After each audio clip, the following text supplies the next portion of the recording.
Rihanna from Plan Housing Empowerment Group. We are back again for another live for Mental Health Awareness Week. We are going to be having two guests today, sisters Alinah and Aminah, and hopefully we'll be able to delve into the discussions right now. I'm going to request for them to come into the live. We tried a little bit earlier on, didn't really work, but let's see how this time works. Fingers crossed for us. I've sent you the request, so hopefully it should work. Hello. How you doing? Made it. Made it.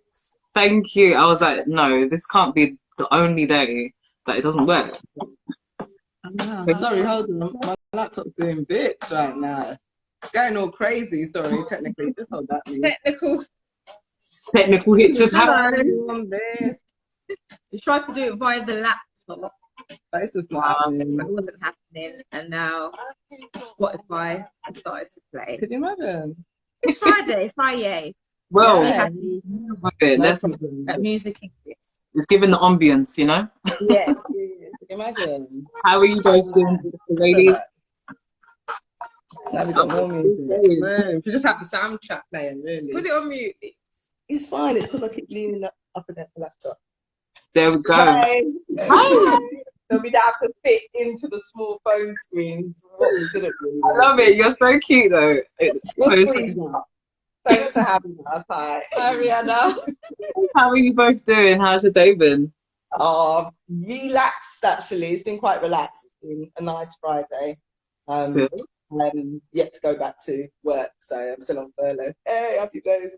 And my day has been quite delightful, actually. I have been working. I work in a school as a teaching assistant, and the kids give me jokes all day long. So Good. Last you know, good for it's all good. And yeah. then I scooted to my sisters, which was funny. Amazing. A non-electric scooter, me and my feet. Electric scooter. No, just me and my feet, Oh, okay. powered by my foot. Yeah. Okay. How did that go? Yeah, it was good actually. Got here in no time at all. That's good. That's good. That's good. Well, thank you for agreeing, first of all, to do the live. Both of you, I'm lucky to get the sisters. Very lucky. And part of the reason why I actually requested you both is because following your workshop, I was like, oh my gosh, we're doing the same thing. We're on the same path. We're on the mindset, and information needs to be shared. So, before I delve into discussion about what we're talking about, do you want to give a bit of an overview, both of you, introduction? I know you briefly gave an introduction, Amina, but a bit more information for the viewers that don't know you. Oh, hi. I'm Aminah. I'm the elder sister.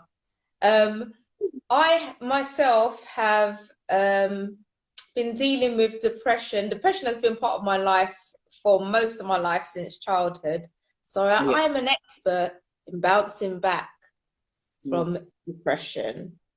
Over to you, Ellie. I'm also a personal trainer. Okay. Qualified. Well, yeah, I just recently, hi guys, hi everyone. I'm Alinah. I recently qualified as a mental health first aider, and that gave me a lot of insight into my mental health journey. And I've overcome 23 years of tobacco and nicotine addiction, which affected my mental health quite a lot more than what I realized at the time. But yeah, here I am, living my best life so far. No, I'm just really into self-care right now. So anything to do with self-care, mental wealth, I'm here for it. Especially as Black women. Absolutely. You know, we just have to share with our sisters what I learned during my time getting qualified as a mental health first aider. It's crazy. Racism is real, mental health is real. I'll just say that. It is, and that's kind of what I've been delving into this week. Mental health is real, and it's not something to be shied away from. And having conversations like this to help normalize just these discussions within our community and amongst other people as well. It's so important, so vital.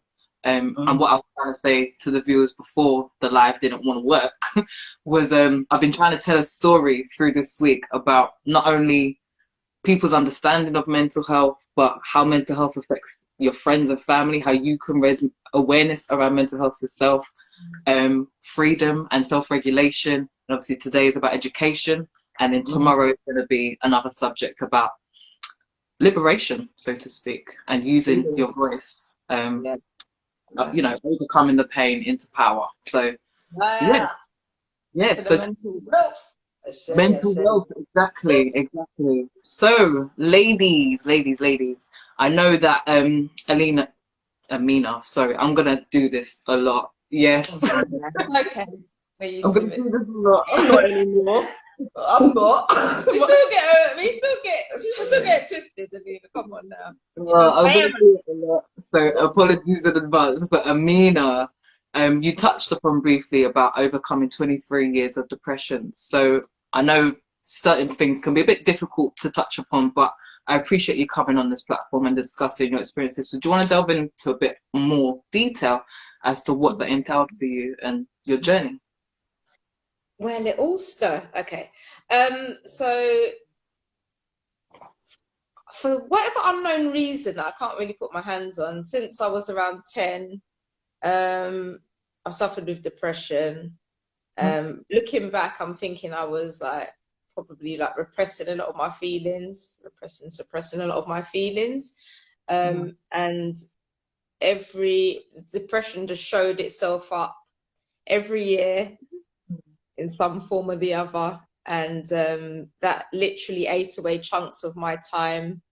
You know, I could be depressed from, it used to take up to about half a year. That was depressed. And then as I emerged what I thought out of it, I would create unrealistic goals.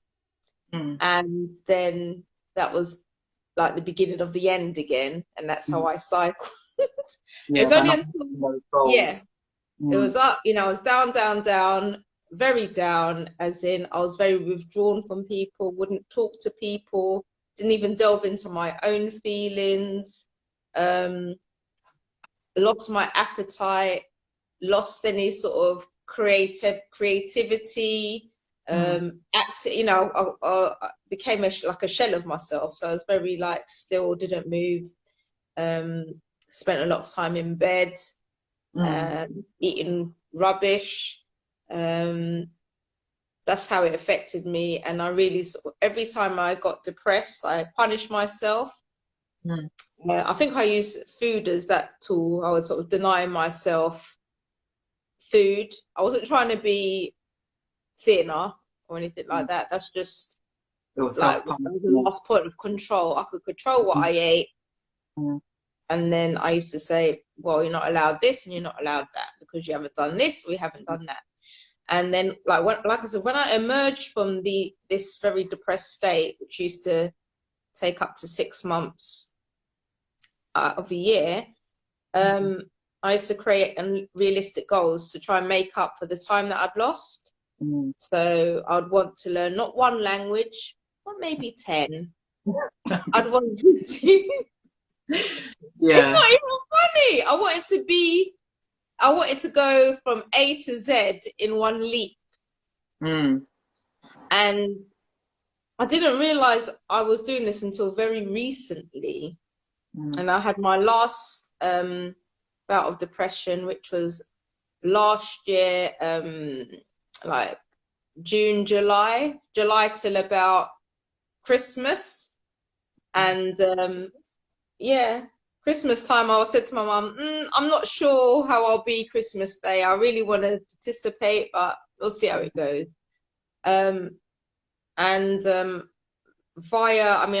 I've been doing group counselling for about 2 years now via the NHS.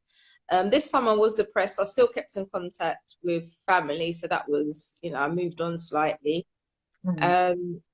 And my therapist said to me, you know, why can't you sort of love that depressed side? Why can't you accept yourself? And the penny didn't drop straight away, but you know, over the next few weeks after she said that, I began to think about that. And during that time as well, I was doing a writing course, which was really helpful. It unblocked unblocked my throat chakra, I'm telling you. So all that writing, that sort of highlighted a few things and allowed me to like ask people certain questions. Like I had certain talks with family members and so forth. And then I began to accept myself with my depression. When I was depressed before, I used to be ashamed, embarrassed, disgusted, you know, all these horrible things. I really hated myself.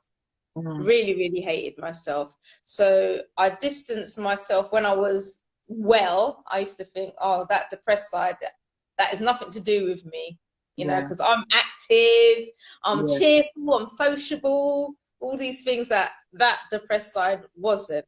And when I was depressed, I found it very hard to connect with my well side. It's not until like I said, my therapist said, why can't you accept yourself? It was only until I've accepted myself, all of me, and forgave myself and loved myself that I began to move forward. And this is basically since January this year. That's a massive I'm making real moves. Like I said, unrealistic goals. These are like very small millimeter shifts. Where I'm changing my behavior and loving my whole self. It's okay if I'm down. It's okay if I don't do this. It's okay if I stop. It's okay if I restart. I've got my lovely friends and family right here to help me on my journey. It's okay. Yes. You're going to be fine. Yes. Learning compassion is so difficult, and that's something that of recent I've been posting a lot more of, because I've realized that as much as we can be hard on ourselves just about the smallest things, the biggest things as well are the ones that I think you need compassion for the smaller things in order for the compassion to be transferred over to when the bigger things happen, you know? And I think what your therapist was saying there clearly helped, because like you said, you've got like this new lease of life. I'm very happy for you that you've managed to get to this even kill. And your main steady. That's my look, my hairstyle's reflecting it. You can see up until like recently, and then I thought, no, that's a balance of the flat top sort of thing. I love it. And Alinah, I know you mentioned hi. I know you mentioned about your experiences of overcoming nicotine addiction and how much you didn't realize it affected your life. I smoke. I'm being honest. I smoke. I know it's a habit. I know it's an addiction. How did you overcome your addiction for such a long time? Oh wow. Number one, I would say I never gave up giving up. And I would say that every time I fell off the wagon, so to speak, I was always like, in my head, I wasn't a smoker.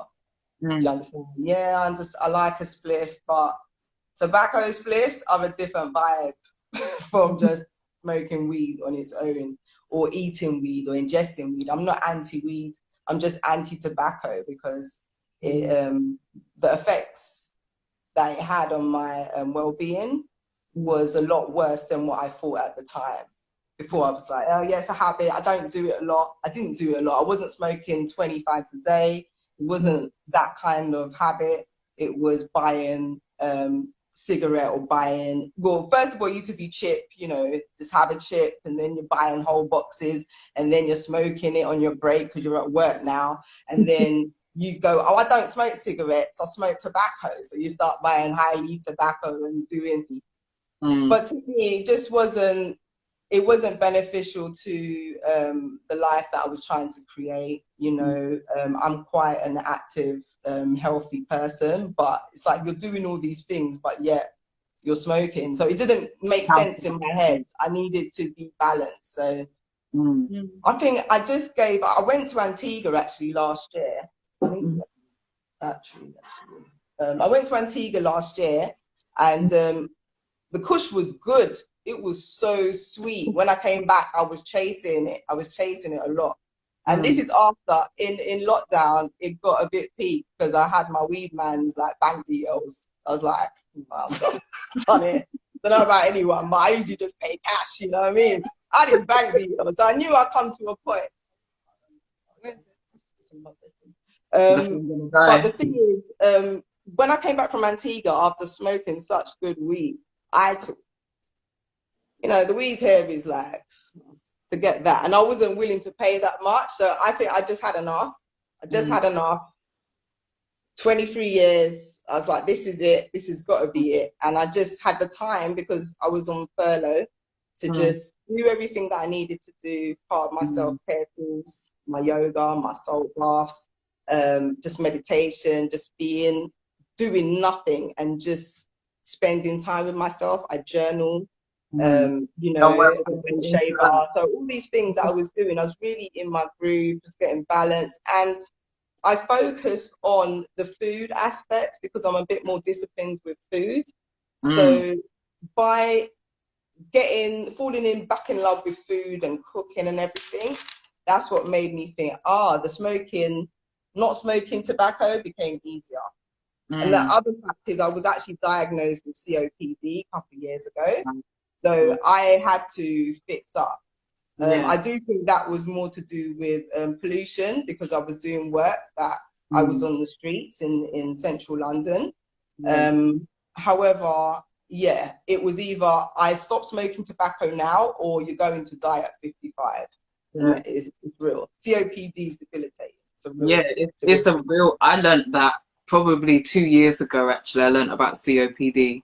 I had a lung issue myself. I collapsed in my kitchen, and no, you have to check me. You have to check me. I've got asthma already.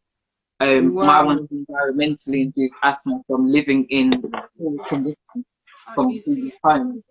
And I had to tell my doctor that make sure that it's not this. I'd been learning about it, and I think I self-diagnosed, and I was like, no, it's definitely. But yeah, COPD is very, very real, and it can be so So it's a restrictive. real thing. I mean, luckily, sorry guys, I'm just my phone. I I can didn't tell. expect my phone is I don't want it to die. So do what you got. Yeah, we don't want it to die right now. Let's charge the Do what phone. you gotta do.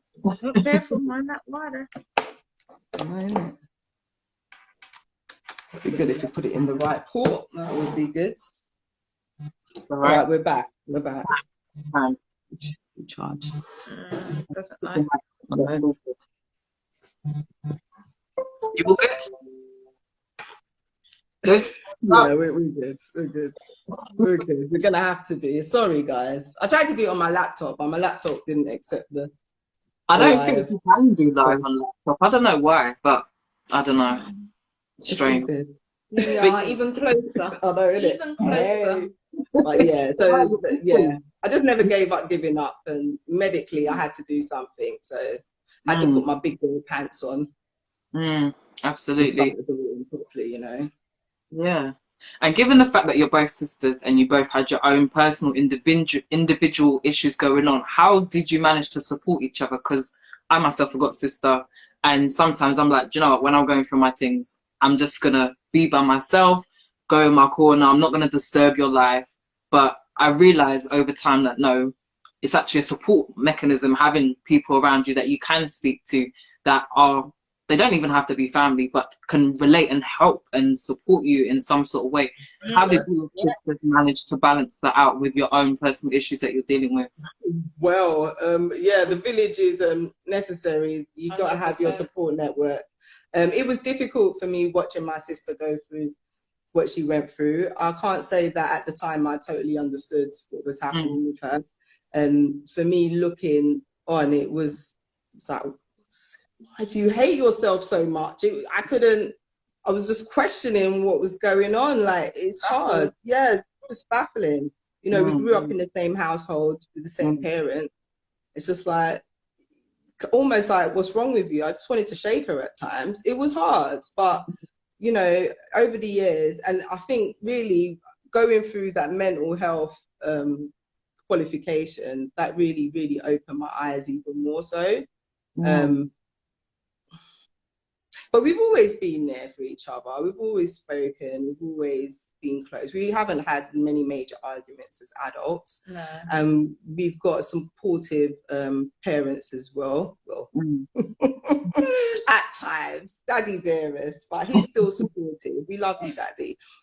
But you know, they're a bit old school. They just get on with it. You know, they're not. They don't have time to be. They're What? the ones. Don't worry, I touched upon that on, I think it was yesterday's live. Like, older Yeah, generation's understanding of Yeah. mental health is a they bit gave different to our understanding. But yeah, go on. and there was a lot of, I mean, I read something about, I don't know if you've heard, toxic positivity. Yep. So there was a lot of that from my adults around me. Yeah, Mm-hmm. so just get on with it, kind of. Yeah. Just get on with it. Yeah. It's fine. You'll be fine. You'll be fine. And because quite a lot of Aminah's like, bless her, she's a sensitive one in the family. So everybody else is like a bit like, What about? That's what I got labelled as sensitive from a very young age, I suppose, because I was. But now my sensitivity has become my superpower. still sensitive. I'm still sensitive, but you know, it's my superpower. We accept her. We're more accepting these days. I'm still sensitive. No, but you know what? It's true. There's me thinking I'm You've got a tough very now. kind, gentle soul. I feel it with you. So, Alinah, you mentioned about mental health first aider, and I wanted to delve into that a bit as well because, again, it being Mental Health Awareness Week, giving awareness, mental health education. How do you feel that that changed your perspective on mental health? How do you feel you can support others better in that instance? What's your take on it? Well, I realized after I'd done that course, well, halfway through, it's like, oh my God, that means most people I know they got mental health issues. Like, seriously, it just dawned on me, like, according to this means that we're all not well right now. And it makes sense because, you know, racism is the environment. And if you're feeling like you're oppressed, you're gonna feel it's going to result maybe in a mental health illness, unemployed if you're low income, if your family has a history of mental health, which a lot of us in the African and Caribbean community, that is the case sometimes. Your lifestyle, my lifestyle choices, like I said, smoking, if you're taking any drugs or anything that will, alter your mind state or affect your physical health, that may make you more susceptible to getting a mental health condition.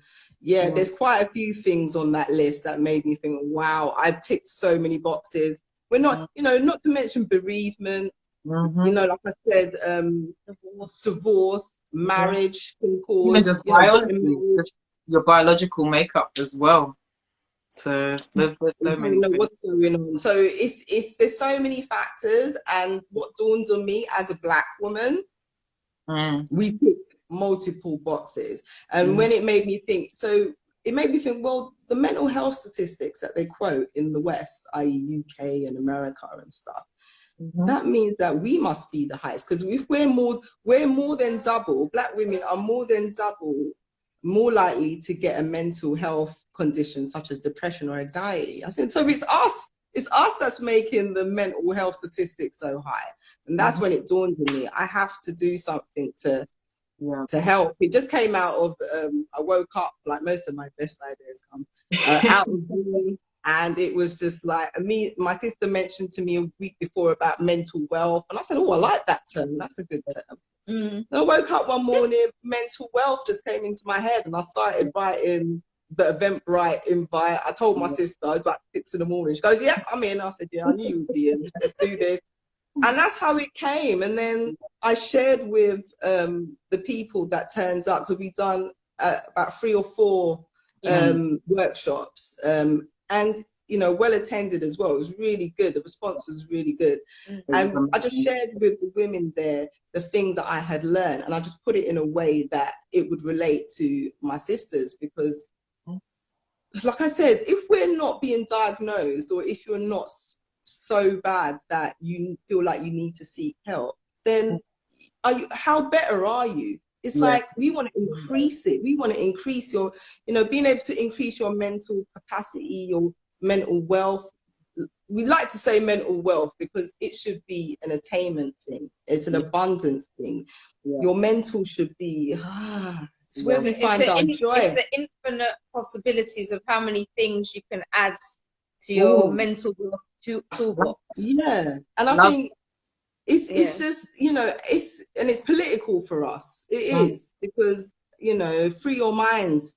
It's a mental movement, absolutely. It is a movement. And know yourself. It's part of knowing yourself. It's part of being disciplined enough to improve and get better, because, stay focused, not be distracted by all this consumption of media on whatever format, food.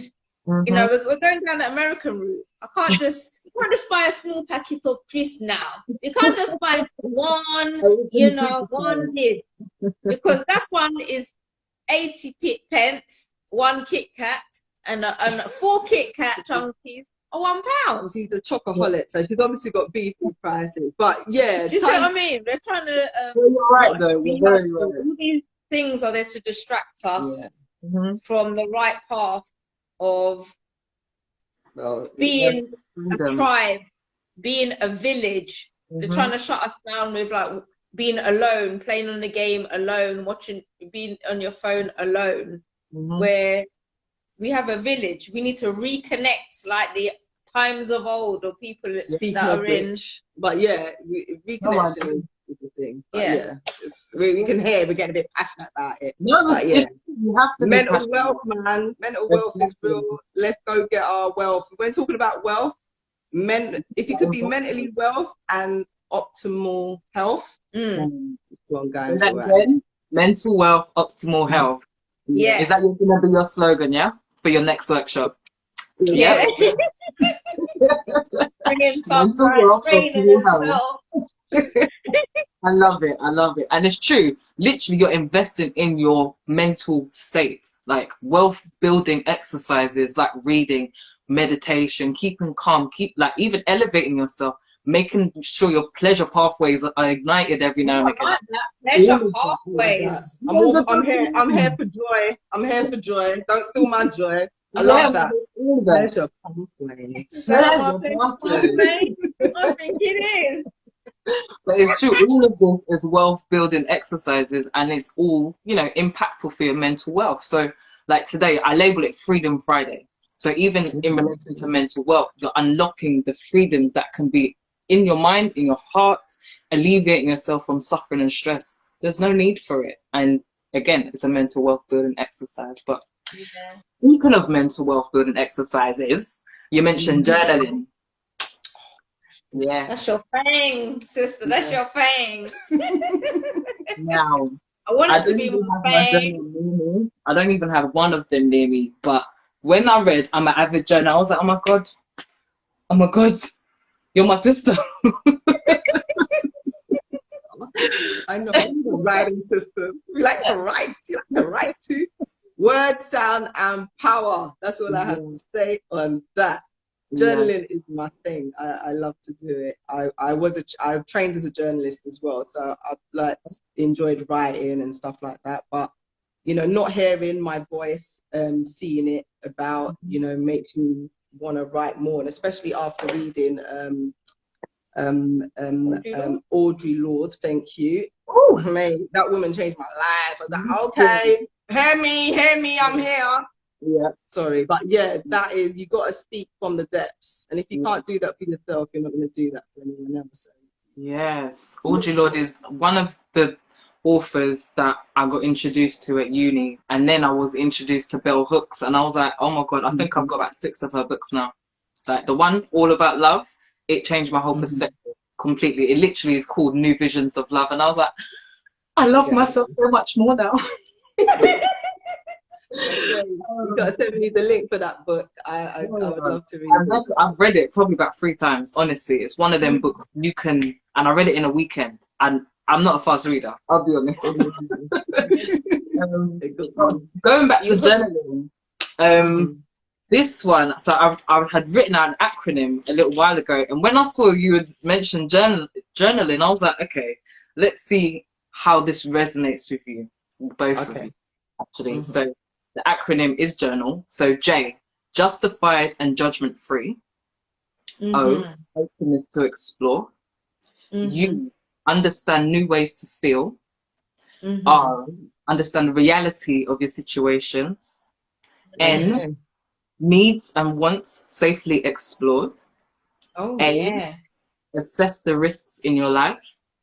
And L, lifelong well-being aid. Now, Yeah. Yeah, you get the Oh, spray vocal for for that. that. I know. I'm loving that. You need to write that one down. don't No, worry, that there's a podcast coming out at 8 p.m. tonight about it. no, that sounds great. I love those acronyms. Great Yeah. acronyms. And it was something that I had to really think, because last year, probably around about this time, I did a journaling course called Journal to Joy. And it literally opened up like the pathway from childhood joy to present joy, shared joy with others, and future joy now and beyond. And Yeah. tell me in your own words, and Aminah, you can jump in as well. I don't know how much you journal, but what has journaling done for you? Yeah.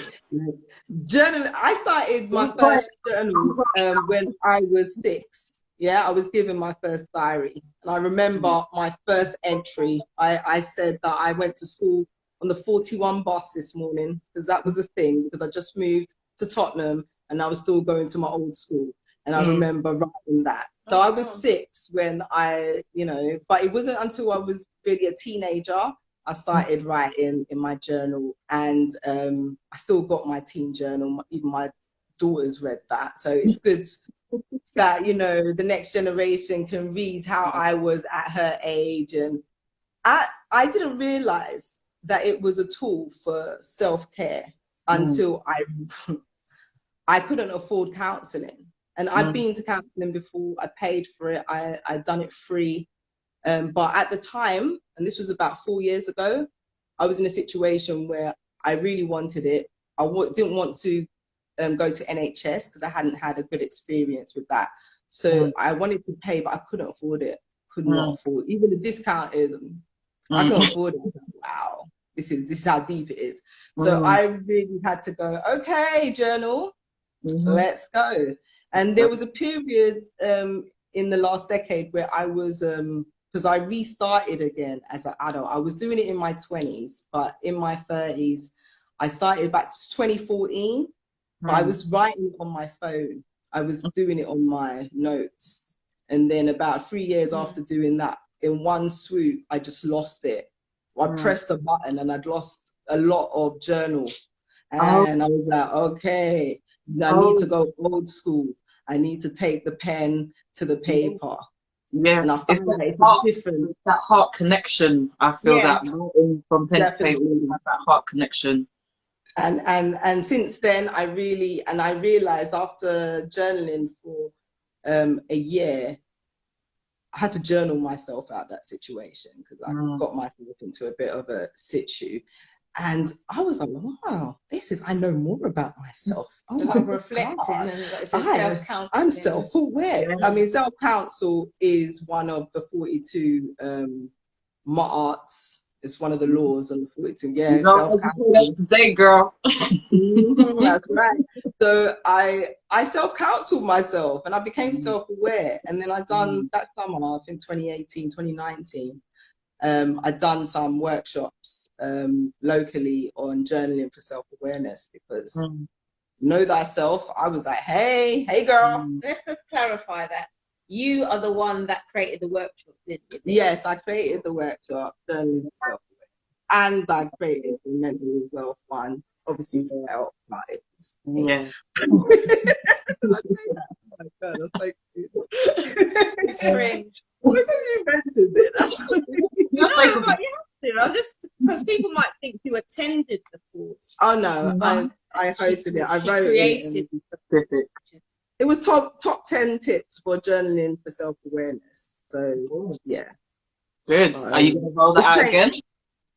Yeah, well, yeah, I do. I really do. I mean, I would love to do that all day. I've got to get back to the plantation, but definitely want to be doing that soon.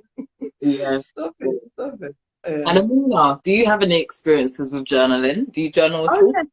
Yes. From time to time, I'd like to do it more regularly, as in daily, because Mm-hmm. I have a lot of thoughts that go through my head, and I found when I have done it in the past, in the recent past, that it just clarifies a lot of things because you can see literally, you can extract thoughts, Yeah, man. get it on the paper, and Yeah. deal with it.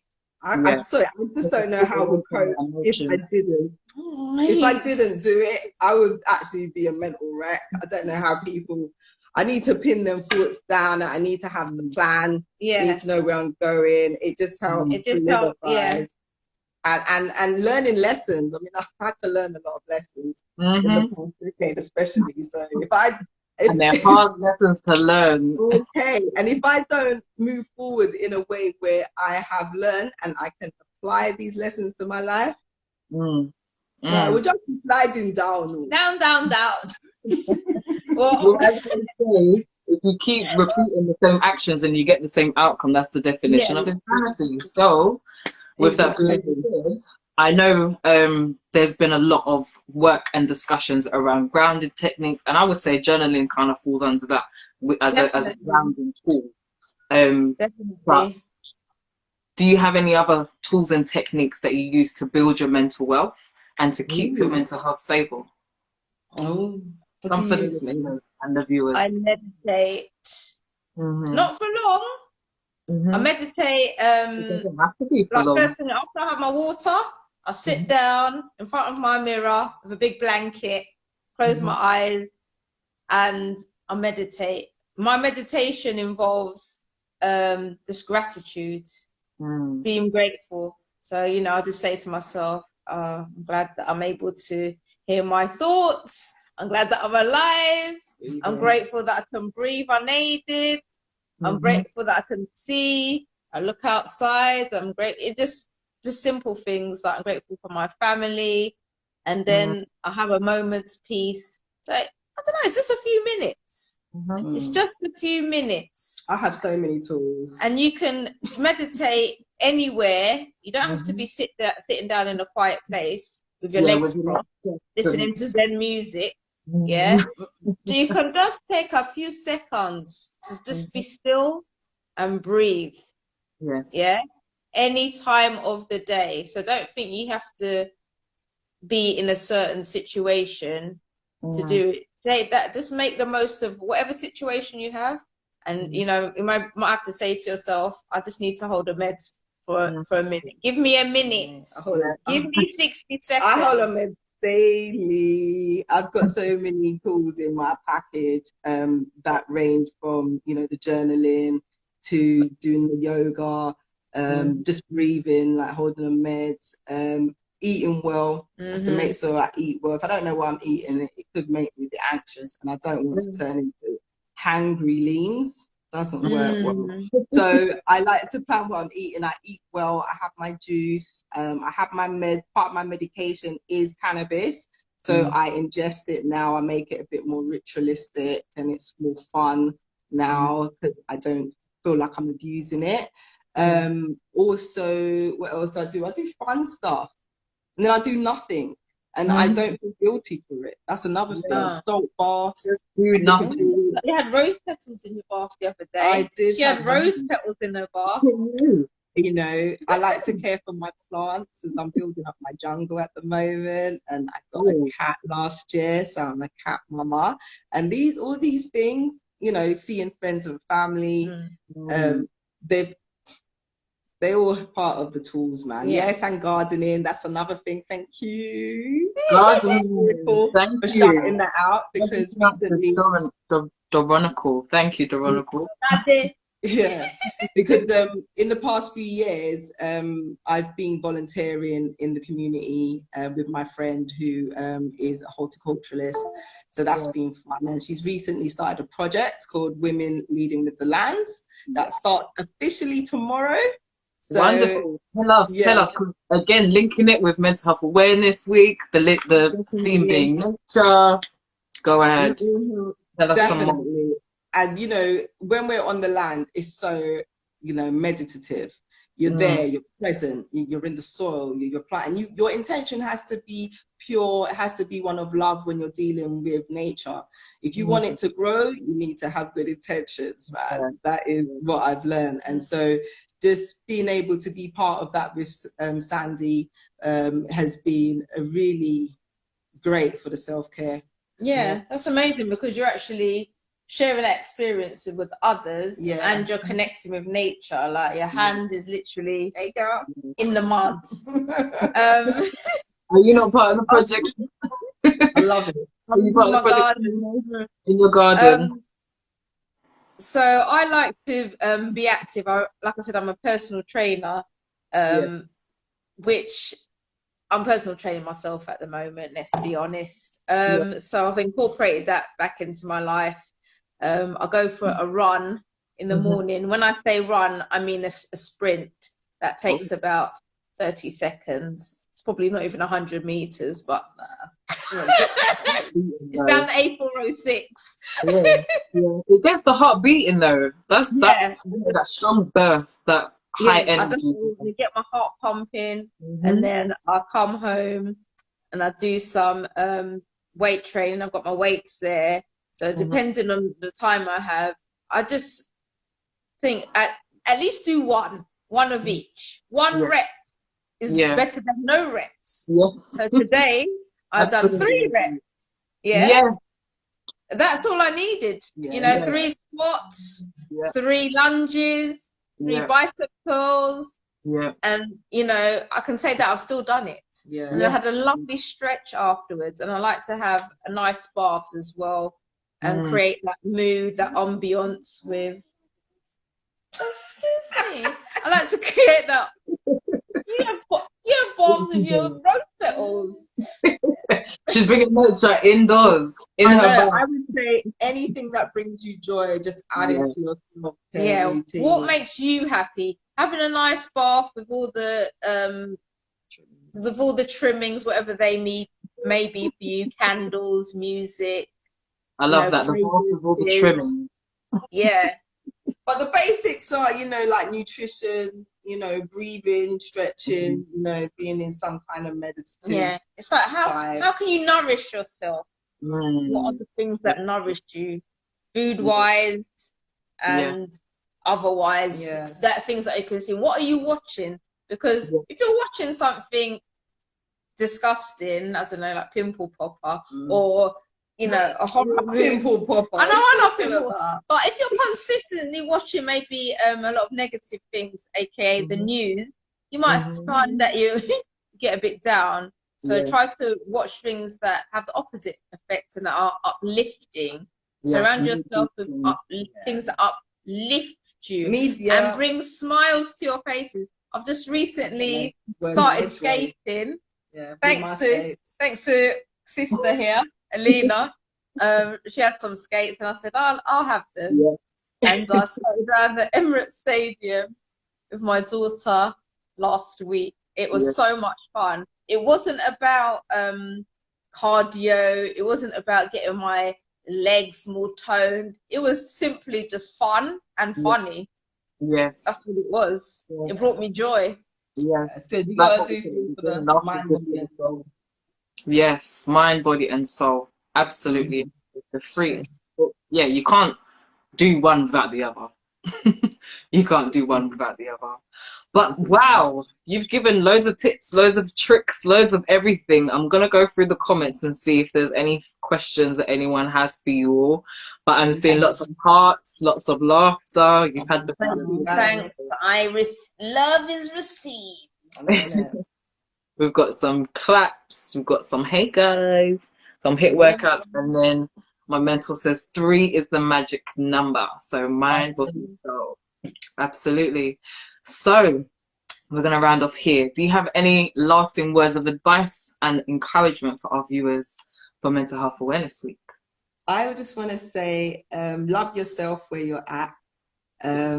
self-compassion is what got me off the floor. Sometimes self-love doesn't quite work when you're not feeling love for yourself. So if you can give yourself that compassion that you would give to someone else, they'll probably like, yeah, go on. You know what to do. Yeah, do it for yourself. And put yourself first. Establish boundaries. Yeah. I've been on my boundaries thing, and I've been winning with that, and I feel really happy. Proud of it. Oh my God, it's so good to be clear and have clarity. So if you need clarity, journaling has helped me. But just sit with yourself, meet yourself where you're at, and give yourself a big Yes. And a kiss. And what about I was you? just gonna say, be kind to yourself. Yeah. Speak to loved ones about your feelings. if you can. If you can. Maybe they don't want to listen. Maybe you can just call the Samaritans or someone else. Yeah, we always advocate seeking professional services. If there's not anyone that you can talk to, or if you're not in a position to self-counsel, seek help, man. Seek help. Absolutely. Definitely, because not everyone. Maybe there's people in your life that, okay, just because they're related to you doesn't mean they want to listen or can listen or will understand. So, or friends. So, yeah. Those boundaries are for family too. And friends says here boundaries win. So yeah, agreed. Every time, man. I'm here for boundaries. Yeah. High. Sorry, because otherwise people take advantage of you. No, it's true. It's so true. But do you know what? We're gonna have to get into that another time. We might have to do like a part 2. Yeah, I'd love to. Anytime you want, girl. We're here. Here for self-care. Thanks for having us. Much appreciated. Let everyone know where they can find you before you run off. Well, you can find me at Sista London. Hey, holla, that's where I'm at. Or you can go to at Sista Shea Butter if you want to feel sexy. Smooth and silky. You can find me on Mighty Means. That's me. With all my shenanigans, including skating, facials, and really, really bad patties. All right. Oh, yeah, I heard about that. My zombie patties. No, Franken patties. That's what I call them. Franken patties. Bad. Wow. Okay. I don't even know what to say about that. And last but not least, shout out to everybody. I hope they can get something from me. Oh, sorry. What was you saying? I was talking over you. No, it's all right. I just hope they, get some benefit from, hearing us. We're just two sisters helping sisters. What can you say? Absolutely, absolutely. It's been beautiful. Some last comments. Some family members are triggers. Absolutely agree. And one last one. No more invisible boundaries. Set them so all can see. That's right. That's right. Be clear. Yes. And know yourself, man. If you don't know who you are, then how's anyone else going to know your ass? That's a good way to end. Right, ladies, much love and blessings. Thank you so much. Have a beautiful evening. Thank you. Right.